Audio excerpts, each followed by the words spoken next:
Good morning, everybody. Welcome to Thy Strong Word. I'm Pastor H.A. Espinosa. We're reading the entire Bible together, chapter by chapter, reading it out loud, and we're looking at 1 Samuel chapter 23.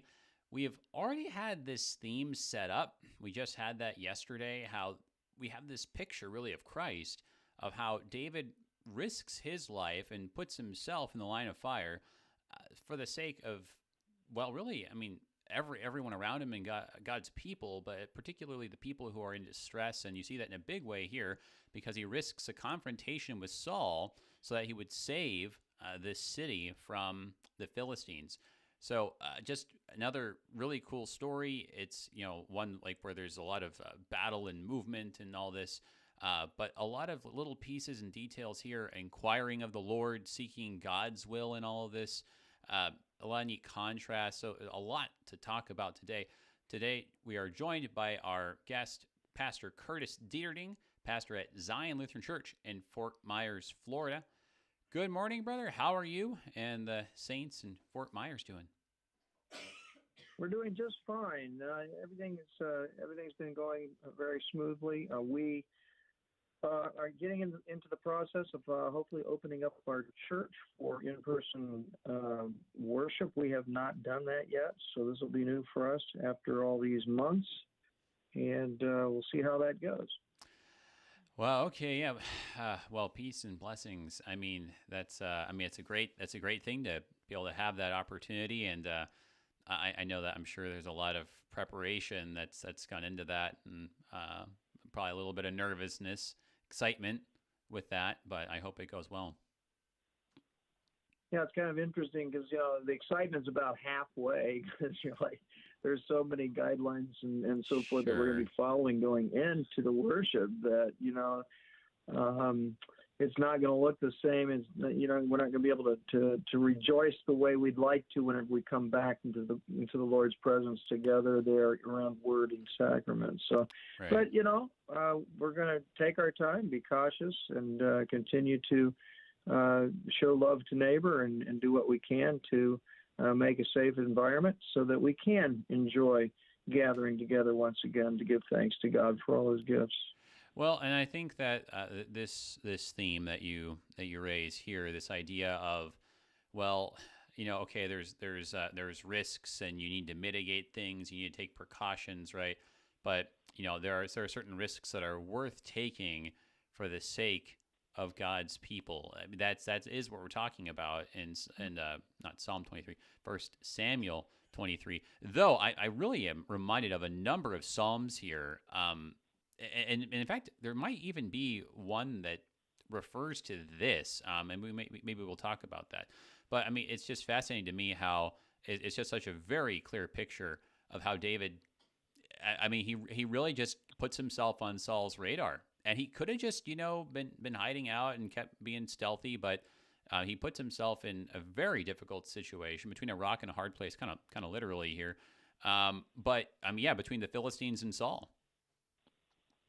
Yeah, and I think that, people who truly want to follow God's will and to be faithful to the tasks that God gives is definitely revealed here in this story, because we look at it as just David taking the risk, but you've got to also remember that God is there with him, guiding him and giving him direction on what to do, and that he promises David he will be with him, and that makes a big difference too in our boldness and in our courage when we know that the Lord is with us. Absolutely. It's we might not be fighting against the Philistines, but sometimes actually you might describe it that way, right? But depends on what it is in life. That's right. The idiom of the Philistines. That's another thing. But brother, let's go ahead and turn to the chapter. And as we do, would you start us off with a prayer? Absolutely. Almighty God, and we call you mighty because it is by your might that we can go into each day knowing that you are with us, to watch over us, to protect us, to give us strength to face whatever fears there may be. We know that as we continue to read about David and the fears that he had of those around him and those around him who are also fearful of others, that could threaten their lives, their very lives. We know that there are all kinds of threats in our own life that attack us and come up against us almost daily in some cases. We pray that you would be with all of those who are suffering at the hand of sickness, at the hand of abuse, at the hand of violence, and we pray that you would be with them and give them hope for better days ahead, relying on you and your will, that you can continue to shower your gifts of peace, of hope, of comfort upon those who seek it, just as David sought your help and your strength in his time of need. Bless us now as we continue our study, that we might truly know that will is that you have for us in our lives as we continue to seek to follow you. We thank you and praise you for where we have not done that, and give you thanks for the forgiveness and mercy you showed to us in your Son, Jesus Christ, in whose name we ask for your blessing upon our time together this day. Amen. Amen. All right, so reminding us a little bit some of the characters here. So we've got, so obviously we've got David. The Philistines have kind of been in the background for a little bit. We had that encounter with David 2 chapters ago, or it was in the first half of the previous chapter where he goes to Gath just very briefly. It's at least in the span of the narrative, but we haven't had necessarily the fighting with the Philistines for a little bit. We have this really eclectic bunch, the people who are down and out, the people who it says are bitter in soul, who are there with David. So he's got some people with him. It's not a large number. I think the number 400 was given there. So those are kind of like the little bit of the situation here. It's not like he's totally off of everybody's radar. Word has spread about his location, that he is on the move, that he's got a crowd with him, and he has particularly also this one prophet, we're told, back in the previous chapter. It was Gad, the prophet, who seems to be tagging along with him, and more than that, he has the last survivor of Nob, well, not necessarily the last survivor, but anyway, the only priest, it would seem, that survived from Nob, in Abiathar, who seems to be kind of the last remnant of Eli's house. So that's kind of the situation. Anything else we need to be thinking about in the context, or just anything that'd be good to kind of review or have in mind when we give this a read through? The chapter before mentioned a number of people, and so just trying to keep them all straight, and trying to go over each and every one of them is really not going to be worth our time right now, because what we do need to know is that a number of the priests were killed, and that was huge. That was a big step, where his group, Saul's group, were not willing to kill them. And I'm not sure how you've been pronouncing it, Doeg or Doeg. Doeg, Edomite. Yeah. Doeg. So Doeg has been he stepped up to the plate and followed Saul's command. So to turn and kill all the priests of the Lord, that's huge. And of course, it's all being blamed on David, and so David's got a lot on him all the way around. No, that's right, and and you might also think, it's an interesting connection to kind of draw out. It seems like he sort of blames himself, or I guess that might be reading too much into it, but it might be the case that he blames himself for what happened to Nob, and so you wonder if on a certain level when he hears about here in this chapter we've got Keilah, when he hears about Keilah being attacked by the Philistines, if he's saying to himself, there's no way I'm going to let another city go down on my watch. And, he does inquire of the Lord, but you wonder how much that might kind of play into the emotion of this moment.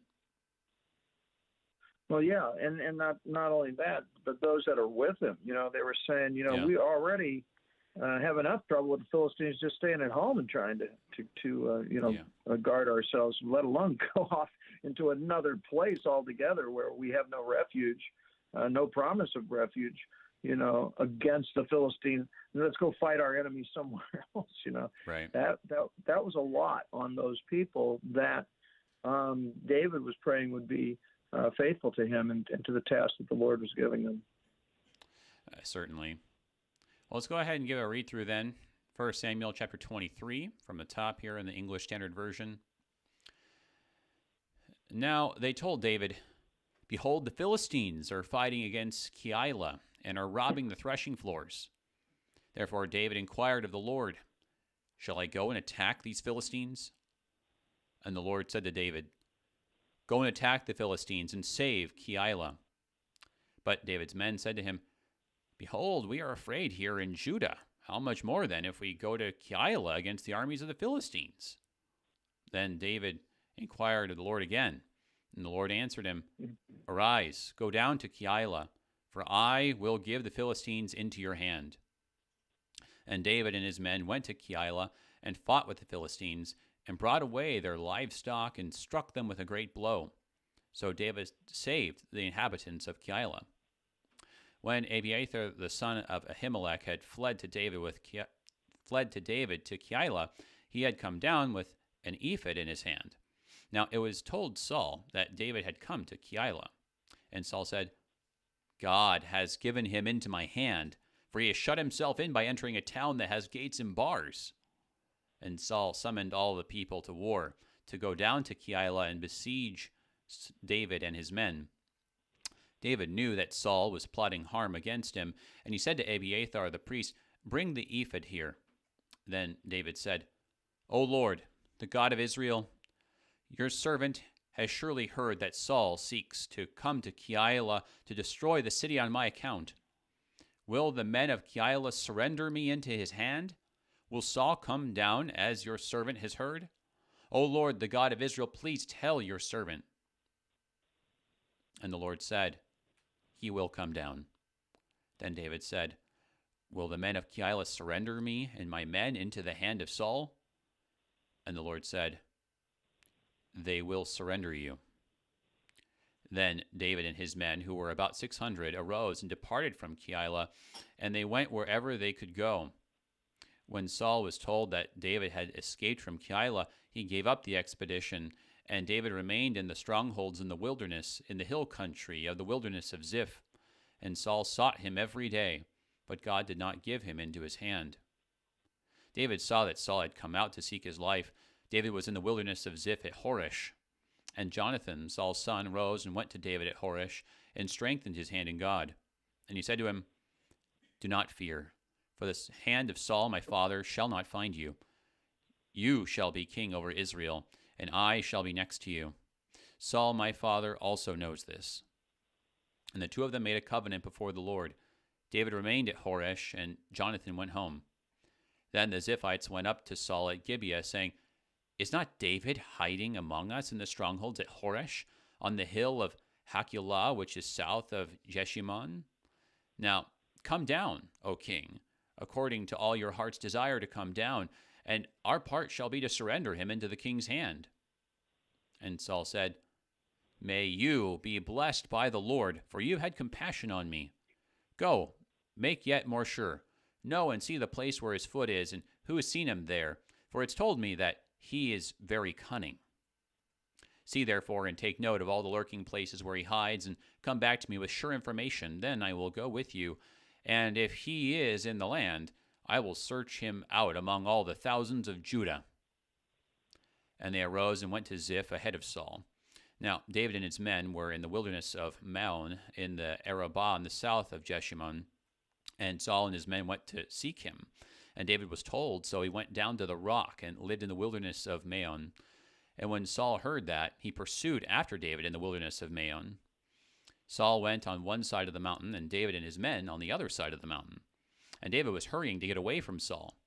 As Saul and his men were closing in on David and his men to capture them, a messenger came to Saul, saying, "Hurry and come, for the Philistines have made a raid against the land." So Saul returned from pursuing after David and went against the Philistines. Therefore, that place was called the Rock of Escape. And David went up from there and lived in the strongholds of En-gedi.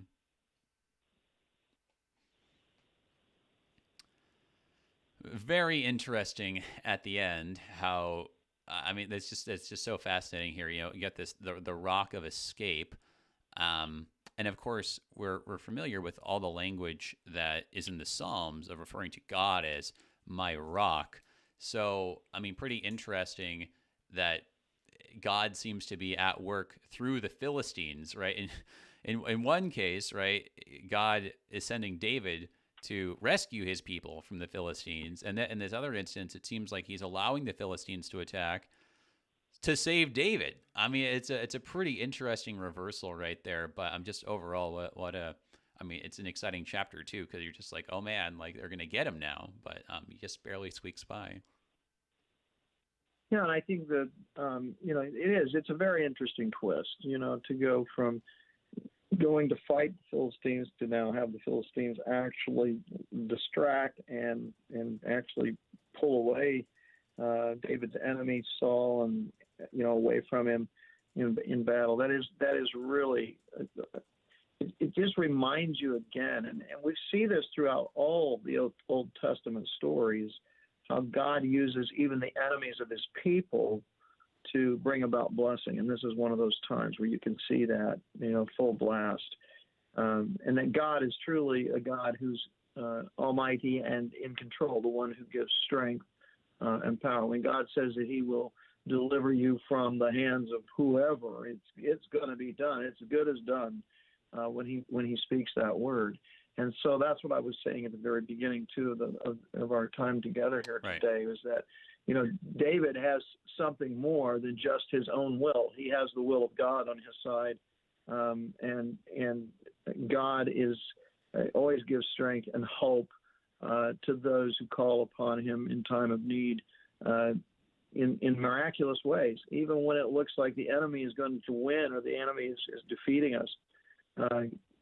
Praying to God for his strength and his will in certain situations. We can all see things in that happen in our lives where this takes place. But again, I think the important part of all of this is that knowing where to turn in time of trouble, and that we see from David over and over again, that he's constantly connecting with the Lord. Well, and I think that's that idea of the inquiring of the Lord. It's very prominent here, and you see it, and I think this is pretty interesting too, because I think we underestimate this, right? But the whole idea of siege warfare, right, and besieging a city, and that this is just a scary thing in the ancient world, but it happened all the time, and pretty much it's just a matter of you don't actually have to spend your whole army, all your men on a fight. All you have to do is just cut off a city from their material resources, and after enough people die of starvation, you've taken the place. And this is a very scary thing because, for these different cities, these places where David is hiding out, David's a curse. If David's there and Saul's after him, right. You don't want to be the place where David decides to go next, and Saul comes looking. So there's a I think that we don't appreciate that. You can see that there's a really big, it's a big deal because it's big enough for David to say, "Hey, get the ephod," which we know that means it's got the Urim and Tumim, so that we can decide, hey, are they going to give me up, right, or are they going to be bold and stick it out with me? That is a really live question for David, and it's what's occasioning really the inquiring that's going on here. Yeah, there's a couple of other things here that are kind of interesting in the story itself. Is that David goes to attack the Philistines to save Keilah, and then when it comes to a time where David could actually use their help, he's calling upon the Lord. Are they going to surrender us over to Saul, the very people that we came to help? Yeah. And that you find interesting. Those outside the people of God are not trustworthy and it makes you wonder, why was it that Keilah was not willing to surrender, or was not willing to fight with them and to help them hold their ground. And of course, one of the things that we hear is that it's like a fortress, that they could surround and it's like you said, cut them off from their supplies and so forth until they finally surrender. And that's another interesting thing that I caught when reading through this, is that a city with bars and walls and gates, you'd think that that's a stronghold. Yes. Well, in this case, they show it as a weakness to actually be fortified like that. That was interesting to read as well. Yeah, no, I mean that is fascinating, right? That it can be. I mean, in some circumstances, it's an advantage, and in others, it's anything but. I mean, what's the difference, right, between like a fortress and a prison? I mean, it's just which side of the bars you want to be on, right? I mean, exactly. I mean that's all it is. I mean, it is very circumstantial. Well, yeah, I mean, lots of interesting things. I think too, another big thing is the way that Jonathan explicitly acknowledges the kingship or the right to the throne for David. Well, I want to spend some time talking about that, but let's go ahead then and just kind of start from the top here and kind of take this a little bit, bit by bit, kind of thinking about this first part together here before we get to the break in a couple minutes here. So, I mean, David gets this news, because people, as we saw in the previous chapter, well, I mean, hey, mom and dad and all of Bethlehem seems to have shown up to like support David, bring him care packets or something, So some people do know where he is, and so people are able to reach him with this message about Keilah. We know that he's got quite the reputation. I mean, we saw that with the Philistines in Gath.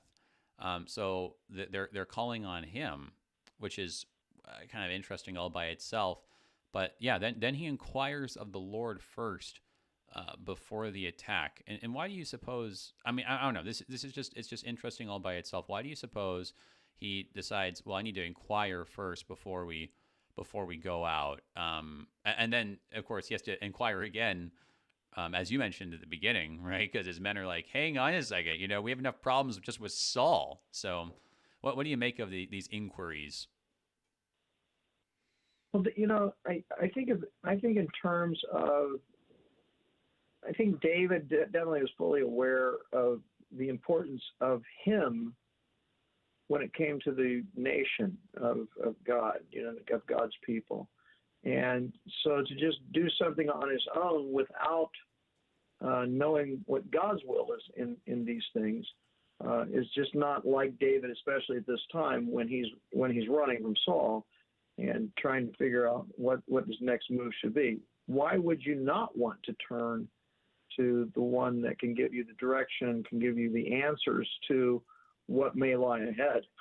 And that's, David always turns to the Lord. You pretty much always see him turning, especially at a time like this, when he knows that somebody is being abused and that, fought against and so forth, that they are stealing from Keilah, and this is their enemy as well. Is this a time to be doing that? Is that something that they should be involved with? Because this is not their people, and I think that was part of why David felt that it was important, because he's really following the will of God even all the way up to this point. Why wouldn't he continue to do that? Well, I think so. I mean, he's not going to go and inquire of any other god, certainly. I think that in this, well, I'm gonna save that. It's time for our break already. But everybody, hold on. We're looking at 1 Samuel chapter 23 here on Thy Strong Word. We'll be right back.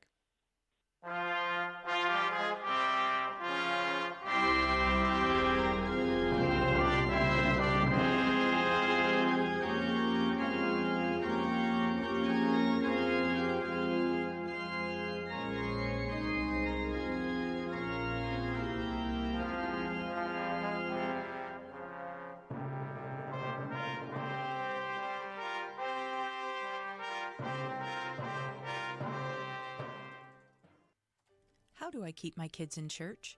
Will there still be a church for them to go to? Okay. New people have moved into my neighborhood.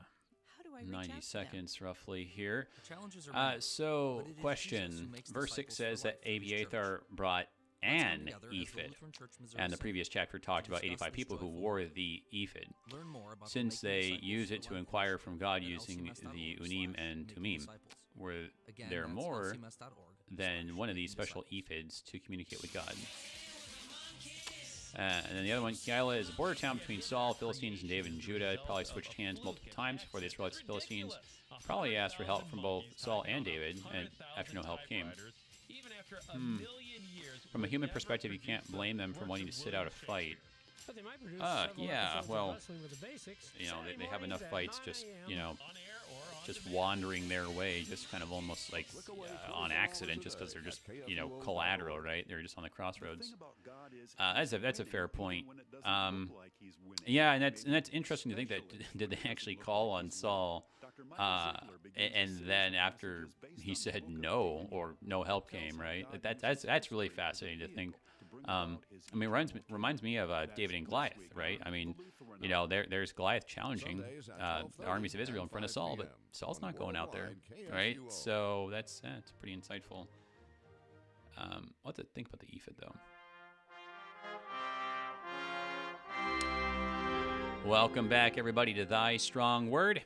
I'm Pastor A.J. Espinosa. We're looking at 1 Samuel chapter 23. We're joined by our guest today, Pastor Curtis Dieterding, pastor at Zion Lutheran Church in Fort Myers, Florida. If you're listening live and you got a question or a comment for us, give us a call, 1-800-730-2727. Or if you're in St. Louis, 314-821-0850. You can also send an email to kfuo@kfuo.org or hop on the live stream, facebook.com/AJ Espinosa. One of the questions that just came in on there was about these ephods, or the ephod. Question being, how many of these things are there?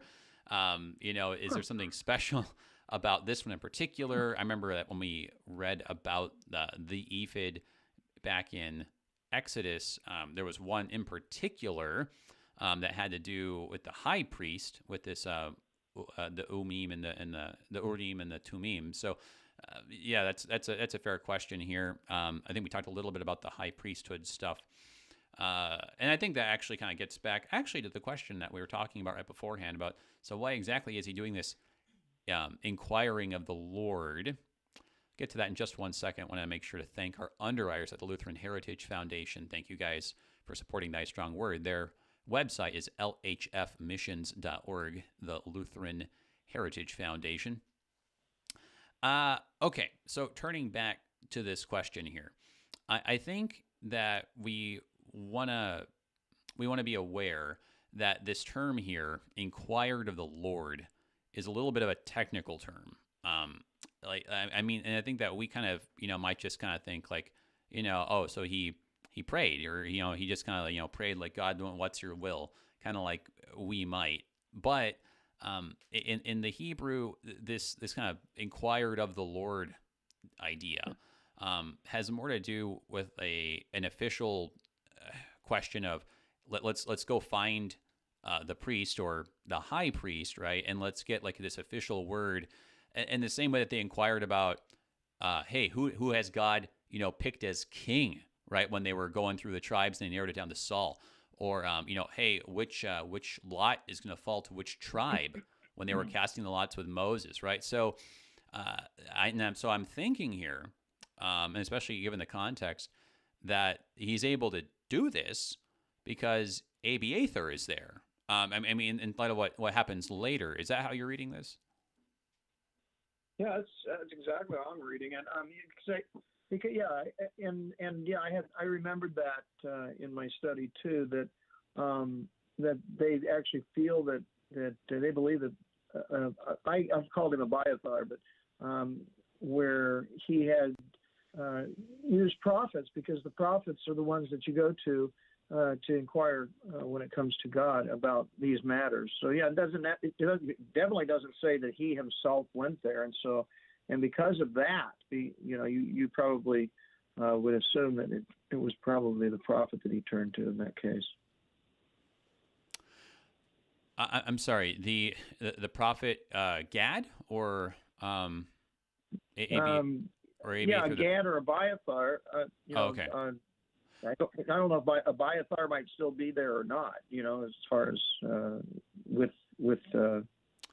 Oh, okay, I'm pretty okay, sure sure. I have that right. Do I not have that right? I thought right before this it says in verse 21 of chapter 22, and Abiathar told David that Saul had killed the priests of the Lord, and David said to Abiathar, "I knew that on that day." I didn't know if he was still part of what was going on here or not. Oh, sure. Okay, no, okay, I got you. It's true because I mean it doesn't explicitly say that No, it it's doesn't. him, right? But this inquiring thing, like I was saying, it's only something that you do with the priests. So it's sure, I mean, like there can be a question on people's minds that a prophet addresses, right?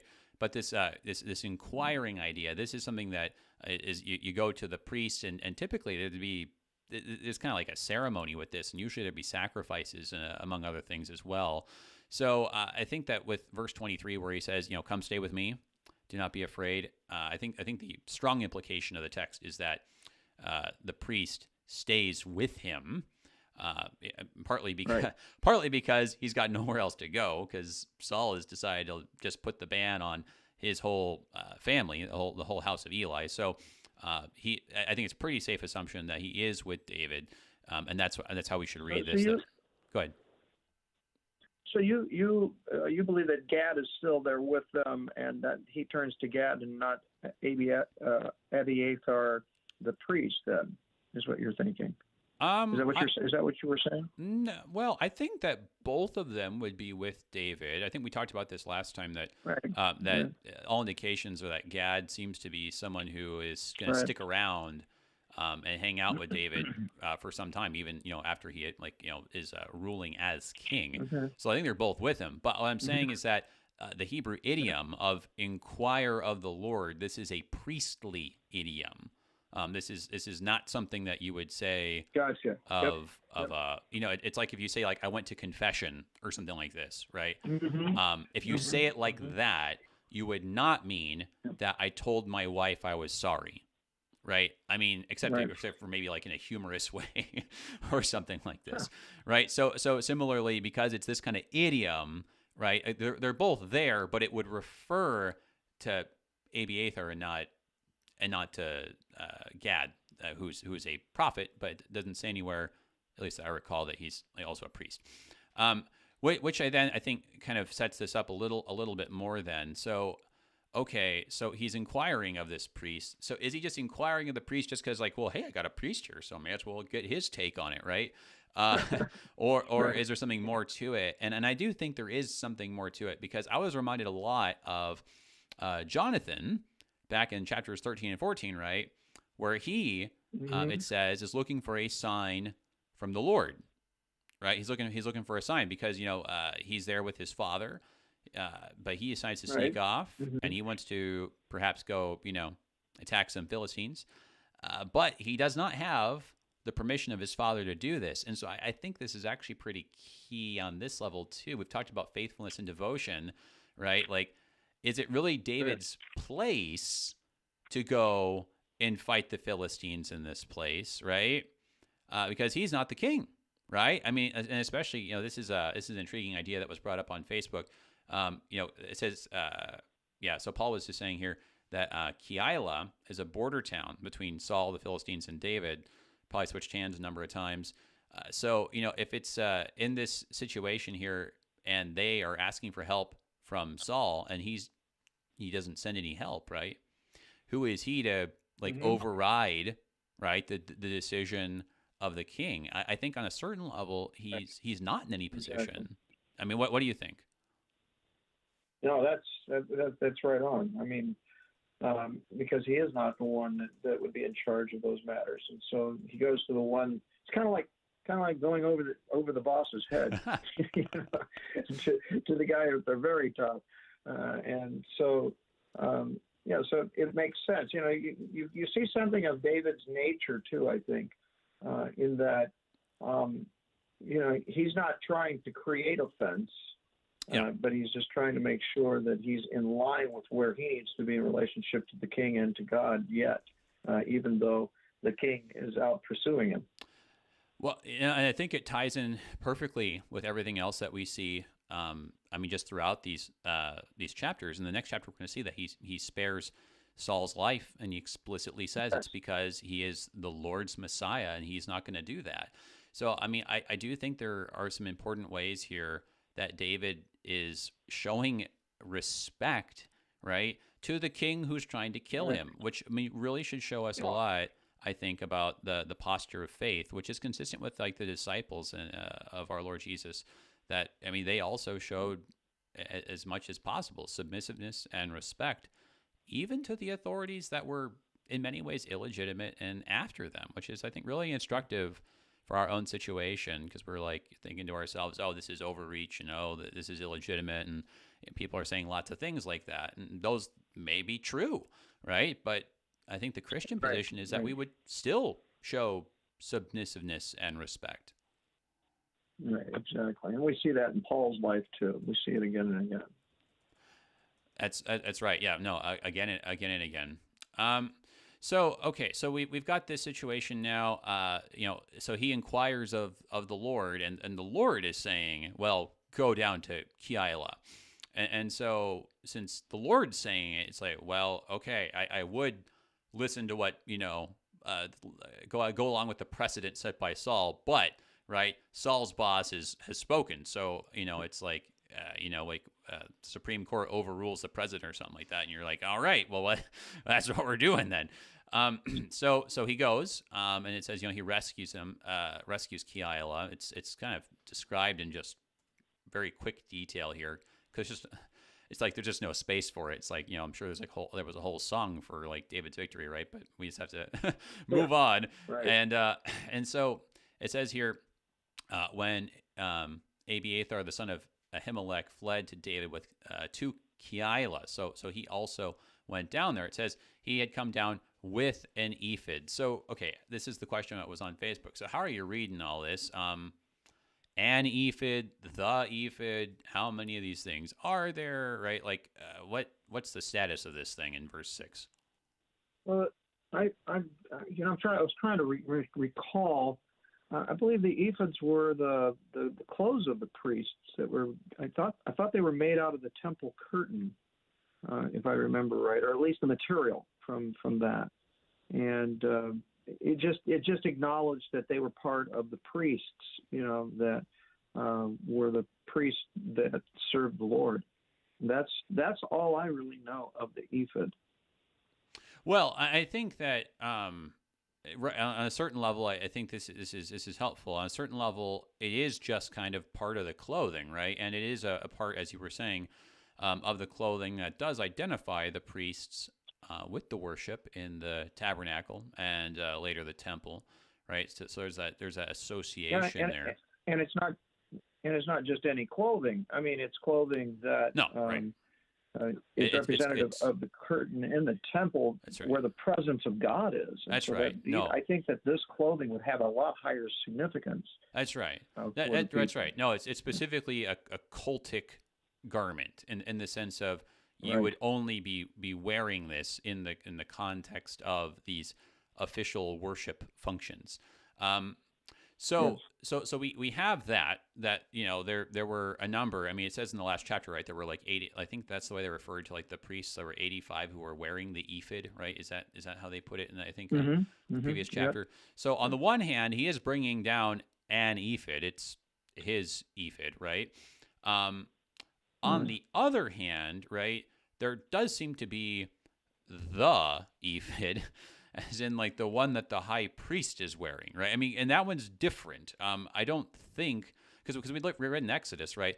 And then there's this breast piece that's got like these 12 gemstones, right? And all this with the names engraved. Oh, yes. I don't think every single priest had those things. So there were some unique things about the high priest's ephod. So I think that there's kind of a little bit of a flexibility here where you can say, like, yeah, he had an ephod in his hand, right? On the other hand, he does seem to be I mean, who would be in line to be the high priest? I mean, this is very awkward actually, because I don't think there's been time to like install him as the new high priest, because I think Saul just killed the high priest with Doeg. So, I mean, I think Abiathar stands to be next in line, but I mean, this is a really kind of really awkward and tumultuous time. I think that Abiathar, by all rights, is the one who should have the ephod, like the high priestly one. But I mean, this is, I mean, it's just really, I mean, anyways, I think we can kind of relate to the situation where it's like we haven't even had time to do things and have the ceremony and meet in person. It's all just chaos. Yeah, well, good point. That's a very good point. Yeah. Well, and that's why it's helpful to be able to follow, chapters before, because if you get to this chapter and somebody's just coming in, like all of us pastors do, we come in on a chapter, and if we haven't done our homework at all, we're going to be totally lost when you're coming through these stories. And so some of the things that you're connecting back to is very helpful in trying to understand what we're looking at here. Yeah, no, I mean, all of this is assuming the stuff that we've read before. And right, there's a lot of times where it just doesn't go into a lot of detail because, well, I mean, right. The Hebrews that first heard this story would not have needed all this extra detail, right?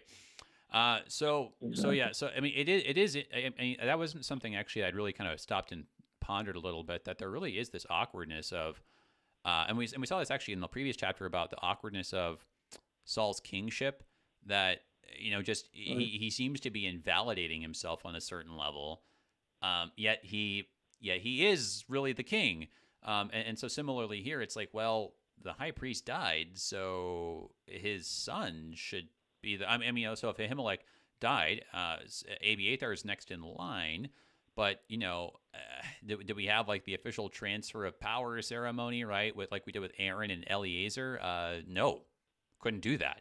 So I mean, there's like I think a lot of like just ambiguity in this chapter. Is it right to go and save these people if I'm not the king? Is he really the king? Is he really the high priest? Right?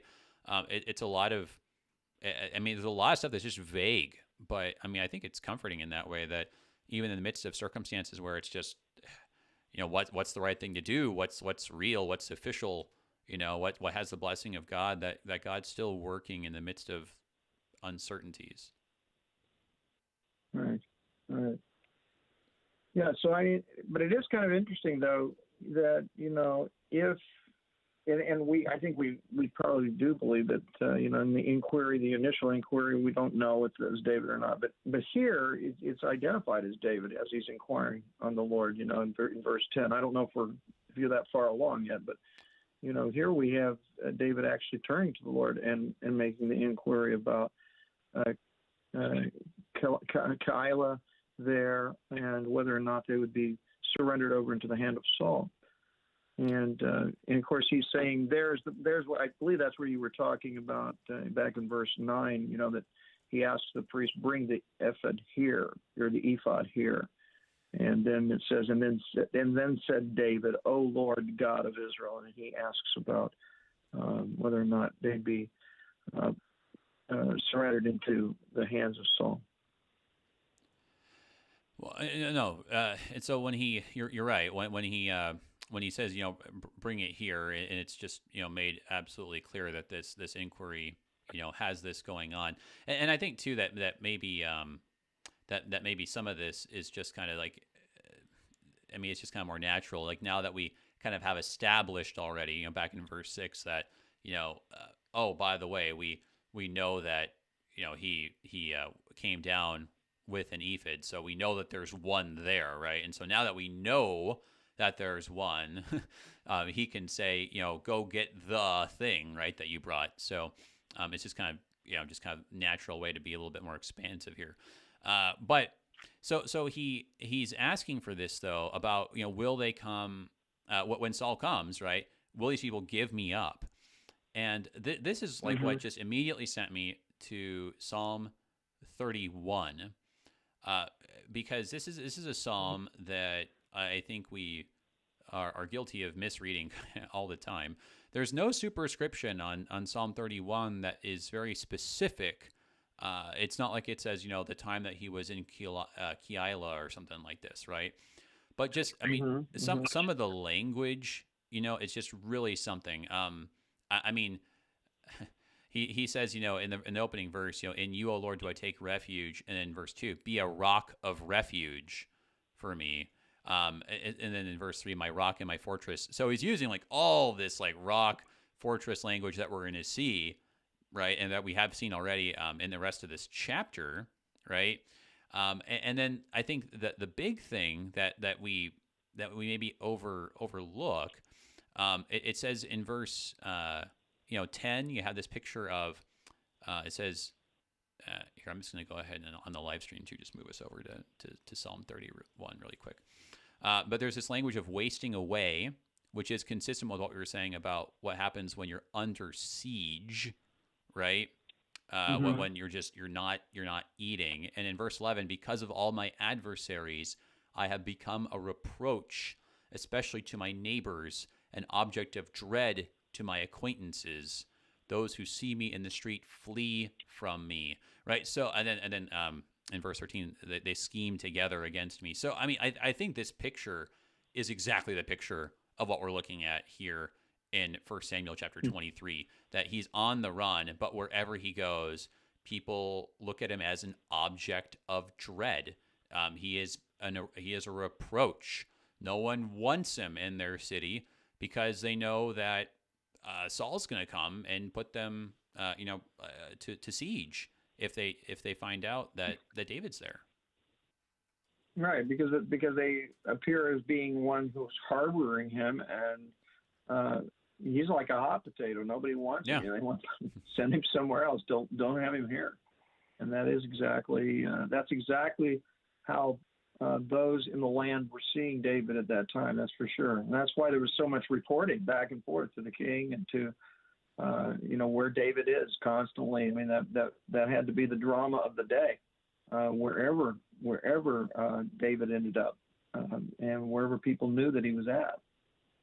Well, and so you think of this situation, and it just seems like, okay, well, this is bad, right? Like, who's going to take David? No one's going to want this guy. Everyone's going to, once they find out, once Saul's people find out that he's there, they're going to give him up, right? Who's going to actually stand by David?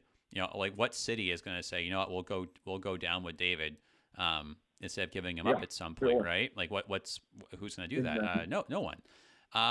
But so at the very end, right? So he's, we're skipping down a little bit here, but just because we're kind of on this point about the siege and the wandering here. So So it says there in verse 24.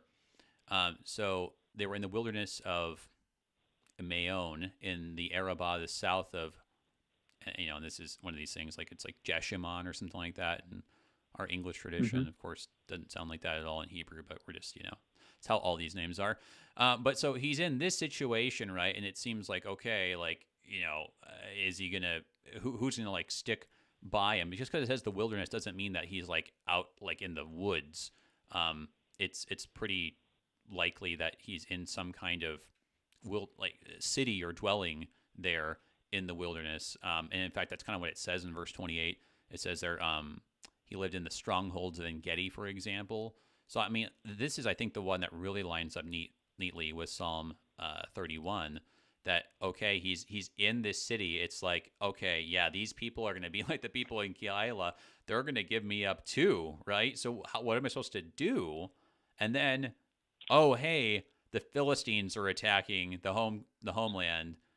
Saul's got to call it off, right? I mean, I think that's how David gets saved by God's hand in Psalm 31. Nice. Yeah, I like that. I like that connection that you're making there too. With Psalm 31, that God is the rock of refuge for me, a strong fortress to save me. And David definitely had seen and knew that the Lord was always going to be there to give him strength. As I mentioned earlier, that was always David's